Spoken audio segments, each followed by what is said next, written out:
ভাই পানি উপকার আবার পানি ক্ষতি। পানি কিন্তু ভাই কিছু ক্ষতিও আছে, যেমন আপনি ব্যায়াম করার পরে যদি পানি খান তাহলে কিন্তু আপনার ক্ষতি হবে। তবে ব্যায়াম করার 10 মিনিট পরে পানি খাবেন, উপকার হবে। আবার ধরেন আপনি এই গোসল করবেন, গোসল করার আগে যদি আপনি পানিটা খান তাহলে আপনার ক্ষতি হতে পারে। আপনি গোসলের 10 মিনিট পরে পানিটা খান, আপনার উপকার হবে।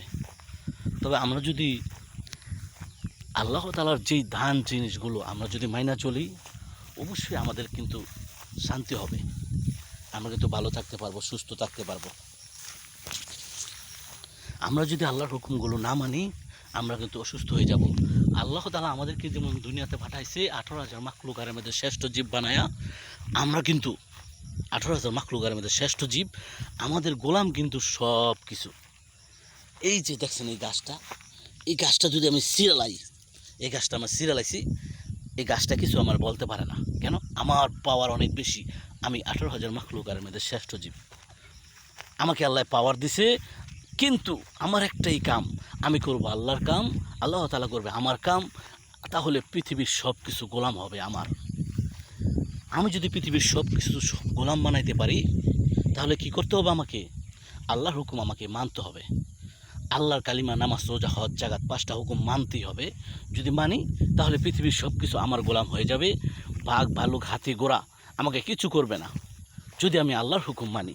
যেমন নবীজি আল্লাহর হুকুম মানছে, বাঘেও নবীজিরে সালাম দিছে, বাঘেও নবীজিরে সম্মান করছে, হাতি, ঘোড়া, ছাগল, ভেড়া সব ও নবীজিকে সম্মান করছে। আমরা যদি নবীজির মতো এমন আমল করতে পারি, 18,000 মাখলুকার আমাদের গোলামি করবে, আমাদের গোলামি করবে। আর আল্লাহর পাগল হন তাহলে দুনিয়া আপনার পাগল হবে। আপনি আল্লাহকে রাজি খুশি করান, দুনিয়া আপনাকে রাজি খুশি করাইবে। আপনার আপনার জন্য দুনিয়া সিরিয়াল ধরবে, দুনিয়ার মানুষও আপনাকে দেখার জন্য আফসোস করবে। আপনি আল্লাহকে রাজি খুশি করেন, আল্লাহর হুকুম মানেন, তাহলে আপনি দুনিয়াতেও শান্তি পাবেন আর আখিরাতেও শান্তি পাবেন। তাহলে আপনার সব কিছু সমস্যার সমাধান হবে।